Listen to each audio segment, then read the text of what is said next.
ต้นเอาป่าแหละโอ้ต้นนี่กันฮะมันเรื่องนี้มันเรื่องนี้จะต้นถ้ามองถ้าเพิ่งผมต้องหายด้วยเนี่ยทีมงานกินข้าวตากแดดทั้งจังหัวพันบ่มีโฮมปิงปลาหลาดใหญ่พี่น้องเอ้ยหลานเก่าอีบ่นะลูกหน้าบ่ลูกพันบ่ลูกน้าหนูสอไปนั่น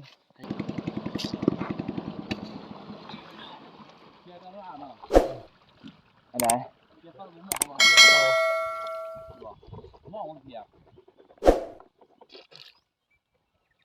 มองตีใช้ยนต์มองเก่าเขา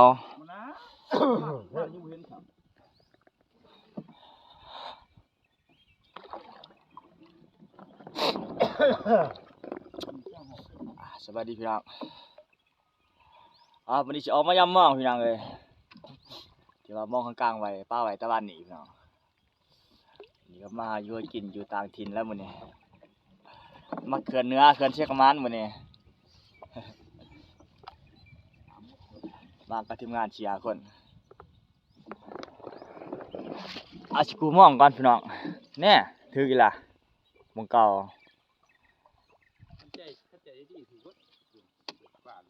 ปลามันถือกันนั่นเลย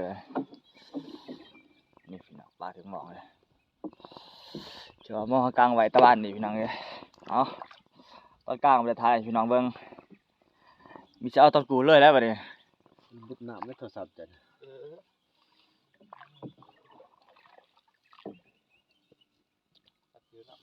กูไม่จะระเบียบจุกงามเด้อผมยุ่งเยอะเอง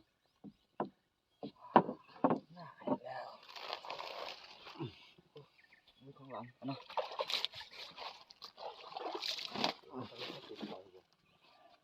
เดี๋ยวที่ต่อที่นี่ละปลาสูตรเลยไปจ้ะกดปลาเอาปลาก่อนไปเวลาที่ย้อนมันจะได้ปลาเอาปลาพอตัดต่อเอาเอาอย่างเงี้ยทำ4-5 อาทิตย์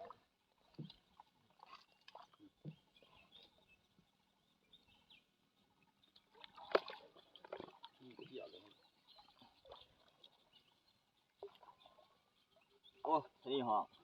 เฮ็ดมือแรงเฮ็ดห่อวงตัวนี้เรียบร้อยต้องดินชายเนื้อคือเลยเนาะหลักมองพี่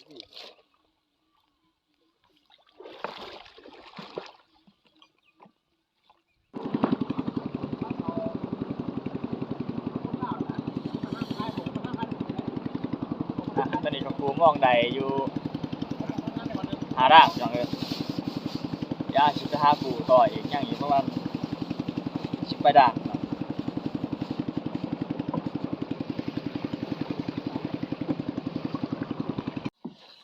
ไปคนมาฆ่าป่าที่เป็นสักนี่ตัวร้านเราเขาจะเพราะว่ามีคนมาสดมาดูได้ขอเห็นขอพูดห้าป้าห้ามกินไอ้หน่อยเขาจะไปกับไปอันพนักงานหัวเป็นนี้มันคมมองนอตายนอเขาจะไปมันจะได้เองสร้างปรับปิดแค่ไหนไม่บ้านกันแล้วที่เขาเชียร์ให้ทางร้านเลยดิสมุดว่าแม่แต่ว่าตายเขาพิสอบไปดินานๆตึ้งอันนี้ปอมถือแต่ป่าเหยียบตีนี่ปอมตอนถือแต่ป่าโอ้ธรรมศาสตร์พี่น้องเอ้ยบ่มีกลมจองเนาะบัดนี้โอ้เชื่อจังว่ามีเนาะนี่เชื่อพี่พูดดิใบนอนเนี่ยขึ้นแม่นบ่แม่นโอ้มักถ้านี่คันว่ามักให้นกเป่าคือสลายกันน่าเพิ่นมาหากินหาอยู่หากินตามธรรมชาติกูมองได้กระสอบนึงล่ะพี่น้องเอ้ยยังอีก2 กระสอบพุ่นแหละ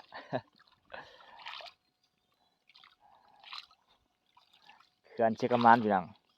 นี่ปลาพอดีนี่ปลาทั้งหมองเนี่ยพวกแล้วเอาดิพวกแล้วด้วยปลานี่แหละปลาหางแดงคิวเพิ่นหางแดง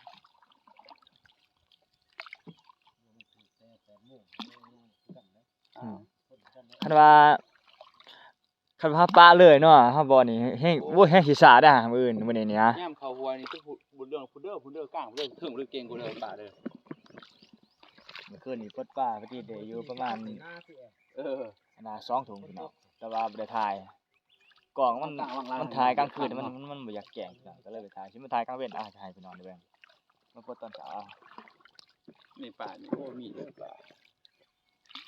โอ้เสียเปรียบตัวกลางห้วยเด้คือเรามันสินำขนาดอยู่ห้วยเอาฝนตกเนี่ยสุดเขาดิเดี๋ยวปรากฏเนาะ หวยนี่เด้อ ป้า แม่น เนี่ยป้าคนมองบ่จมซื่อเนาะ บ่หวยนี่มันหวยนี่คันฝนตกน้ำเวลาป้าเข้าหวยนี่เด้อ ผู้ที่ที่ คักอันนี้ แต่ก็สิมีมันอยู่ลุมเฮาบ่เห็นแหนมเบิ่ง นี่พายเรือเขาไปในหวย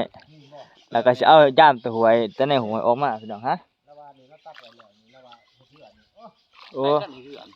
ไม่อีช่างเพิ่นว่าไม่อีช่าง มีซี่ ไม่ชี้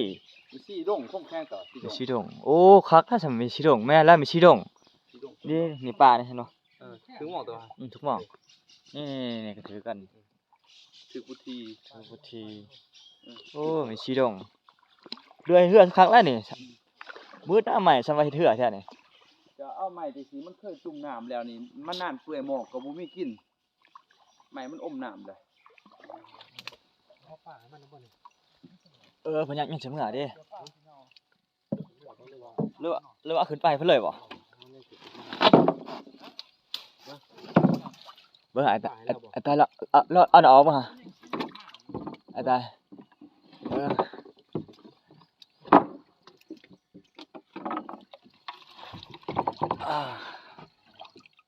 นี่พี่น้องผลงานนี่มองชีด่างพี่น้อง มองชีด่างพี่น้องเลยประมาณอยู่เดี๋ยวเนาะ7เป็นโลเนาะมองชีด่าง7เป็นโลแต่ว่าก็โอเคอยู่พี่น้องเอ้ยตามคืนนี้ได้อยู่2ถุงแต่ว่าก็บ่ได้ทายให้พี่น้องเบิ่งอ้อเดี๋ยวสิขึ้นไปเที่ยงให้เขาจะเอาก่อนพี่น้องเลย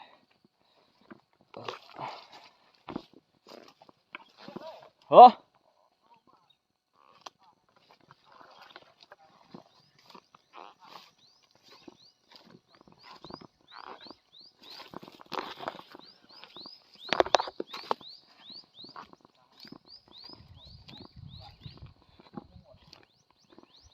จะได้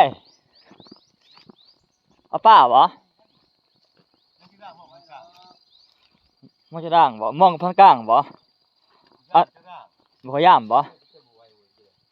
กระสอบแดงหนึ่งย่ามแล้ว3 คน ตายเลยตายเนี่ยคน ว่าอย่าบุรีนะ โอ้เยี่ยมลีนตื่นหมดลีน บุรี ฮะ ที่บุตรลุงเนี่ย ใช่ นี่ เห็นล่ะ จะได้ว่าจะสูบคะแนนกับเราเนาะกับจะสูบเนาะ โอ้ ไม่จะเสียปีกระเพาะเนาะกระเพาะ ได้ของแท้ได้นี่พี่น้องเอ้ย มีกระเพาะอยู่แคมป์เอาเลย โอ้ไปมื้อเช้านี่บ่ อย่า ย่านนี่โอ้มานเนาะ จะได้เกี่ยมไปเชื่อที่เอาเนี่ย จะแก้ภาษีจะเท่าไหร่เนี่ย จะสักอย่างเนี่ยโปรเซสเขาจะไปบุรีห้ามเหมาะ โอ้เทิงมีเป็นหวยบ่เทิงหั่น จะกินแต่กระเพาะเว้ย เทิงเป็นหวยบ่ กินกระเพาะบ่ บ่คิดแต่ละคน บ่จะกินว่ากระเพาะหั่น กินแล้ว บ่เข้ามาเขาจะกินบ่กินเขาสิมื้อนาเขาสิมาเขาซื้อมาให้นะ กินพวกเขาที่เขากิน เพราะว่านี่ยังสิได้มาหากันเขาเพราะว่ายังสิได้พยายามหมดเอา เดี๋ยวเอาป้าให้มาจับปีงก่อนพี่น้องเอ้ย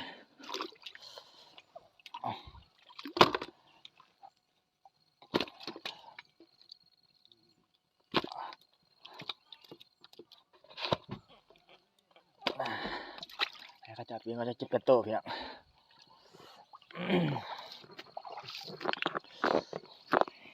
คะแนนน้อยใช่ไอ้เหี้ยมันเพิ่นกินแต่กาแฟเพิ่นโอ้ซื้อแบบเขียว อ๋อปลาดุ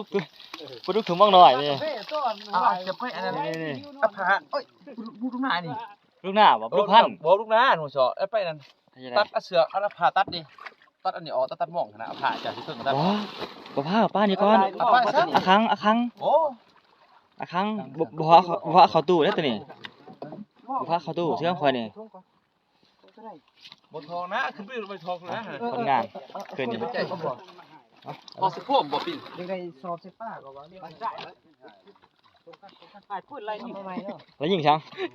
เวียดนี่ต้องถอยลี่เลย โอ้ นี่ใช้มองเขาเนี่ยเพิ่นก็ยังหายได้บ่เคยนา เวียดฮ่า เวียดนี่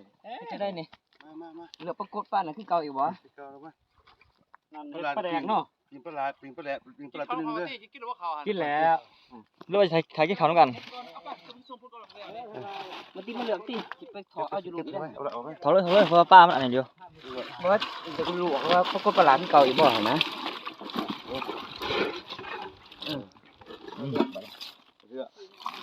ป้าก็โทษครับโอ้ยไว้ตัวเนาะ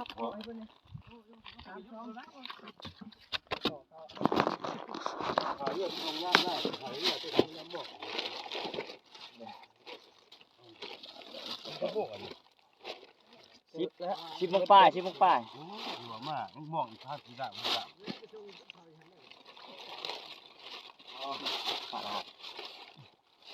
เป็นอย่างนี้มองกดคืนนี้โอ้คนย่างรอเลยเนาะหากินเนาะ โอ้แต่ตะลุงบ่อบตะลุงบ่ถาม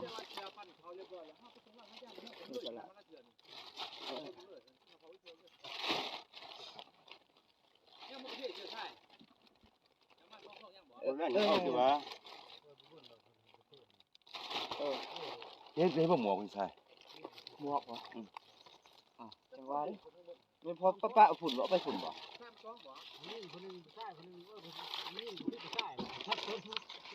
เครื่องเนาะ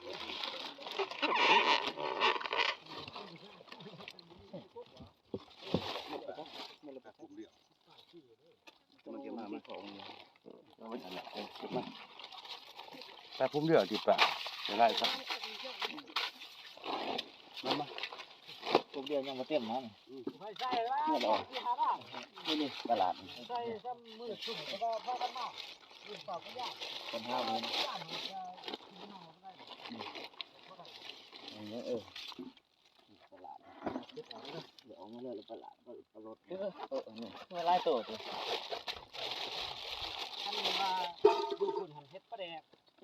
โอ้กินป่ะกินด้วยถ้าอีก ตลาดคือมันไล่ตัวอยู่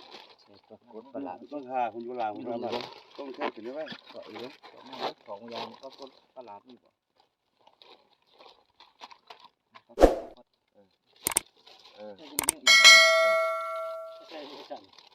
เนี่ยตลาด ก็ได้ปั้นง่ายดิ ตัวใหญ่บ่ โอ้ดับ10 โล โอ้เขามอไว้ที่ซะเพราะนั้นพี่แล้วพี่ชื่อนี่โอ้ยเพิ่นมันไดมาแล้วเนาะมาใส่พี่เลยบ่ได้แต่หมูจะเงินหมูจะเข้า20 30ล้านได้โอ้หมูป่า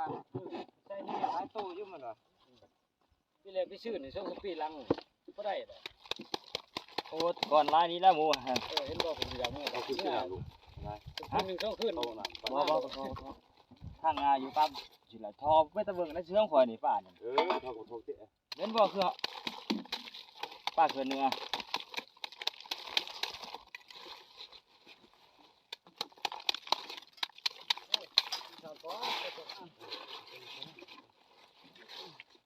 ก็ออกที่ถ่ายเลย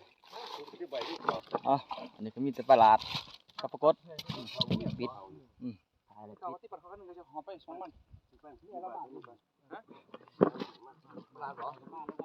มาแต่ยามมองพี่น้องเลย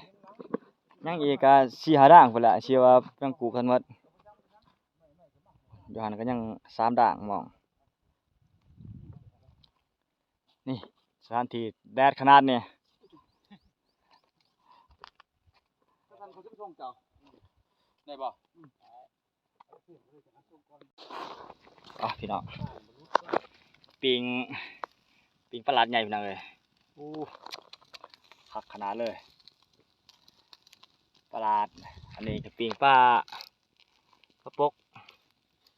ตัวคมใหญ่พี่น้องค่ามอง7 เซน8 เซน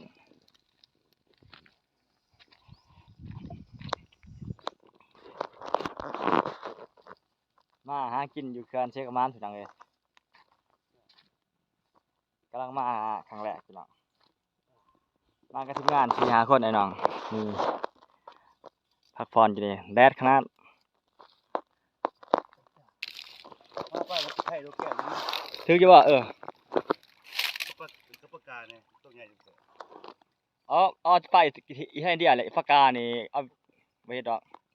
ป้าจะเลยจักโลป้า คันเต็มตุกเต็มหันก็ได้อยู่ประมาณ40-50พุ่นได้ นี่ก็พวกป้าหัน มาบ่วานนี่พี่น้องเอ้ยมาก็พอดีเกือบบ่ได้เหือที่ทันยังลอยเอากลางหม่องไปว่าได้ดังหนึงคะแนนเห็นเหือเขาเจ้ามาก็เลยได้ยืมเหือเขาจะว่าได้กลางหม่องอันนี้ซุมนั้นให้มันตัวเพิ่นยางกลางว่านนี่อันตัวเพิ่นยางหมู่ยานเพื่อประสงค์เขาเจ้าขึ้น ผมเคยกลุ่มนะอีกว่ามูลไม่เสียห้ามือแล้วมันบอกแย่ทำทุกเราชัดทุกทางนี่ มันเอาบ่ยาก เมื่อนี่ มันเอาบ่ยาก บริหารไปคือก็มีผิดต่อผม อ๋อทีมงานกินข้าวตากแดด ทั้งจังหัวกัน บ่มีโฮม ทราบว่าที่เอาพวกเมื่อ เพราะว่ามันเป็นเดินเด้พี่น้องมันเป็นเดินมันบ่มีกองใหม่เพราะว่าเขาดุดหมด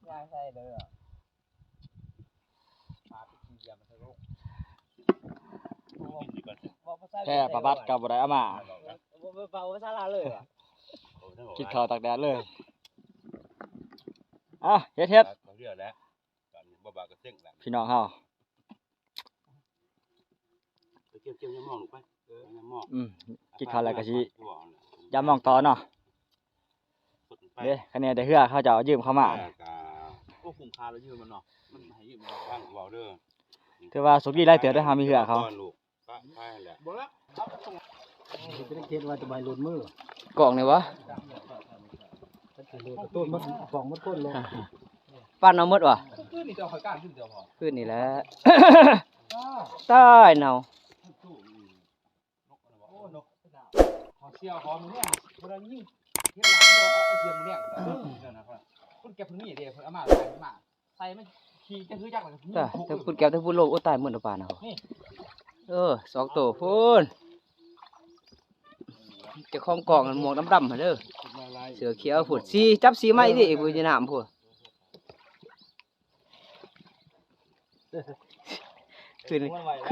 คืนนี้จนบนนาซะน้ำเหือเก็บป่าก็ละใส่น้ำเหือยืนทายสนักครับน้องเขาโหเลยทายคือได้ตีหันเด้ไปแล้วพูดเต้นหมูยาเด้ป้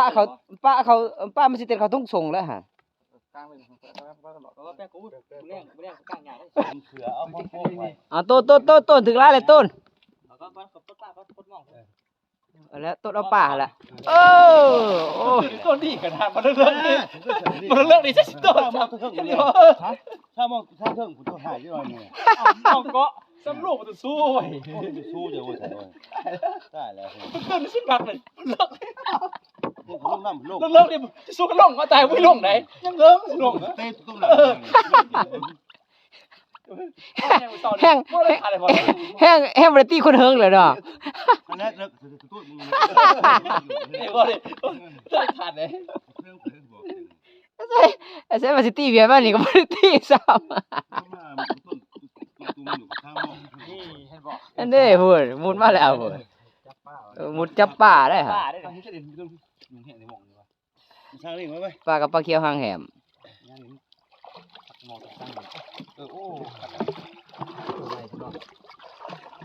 ก็สูงเชียว โอ้โจ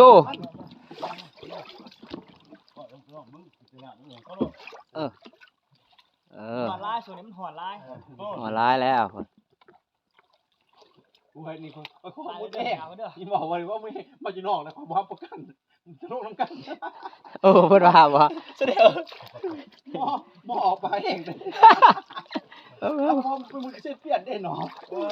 เล่นมันจะเส้นมองขาดทุกแพ้ตัวแท่งมันจะเล่นเลยมันจะก็คือนี่ เอาไว้แล้วพุ่นตายทั้งแล้วโอ้บัดนี้ได้จะจบเลยในวิวล้านวิวเลยจบวิว บินแล้วเหมือนบิน โอ้มีหอทางนกกระจอกเทศพุ่นนี่ โรงพยาบาลนี่งามใหม่ปุบปั๊มเนาะ เออ มันโดกว่ะ เต้ากลางมันหักลงหมด นี่ตะวันเป็นหยังป่าง เคี้ยวแต่ว่าเพิ่น6เส้นเลยเกินถึงไร่ตัวนี้6เส้น เฮายามคือดีในป่าเนี่ยก็มองคาดแต่หัวกก8คักแล้ว ผมผูกลายตัวใหญ่ ช่องตัวเห็นลาพี่พ่อนะช่องคนคิด 4คน2ครอบครัว ตัวไหม หายเลยเด้อหายยากเลยเด้อตัดออกอีก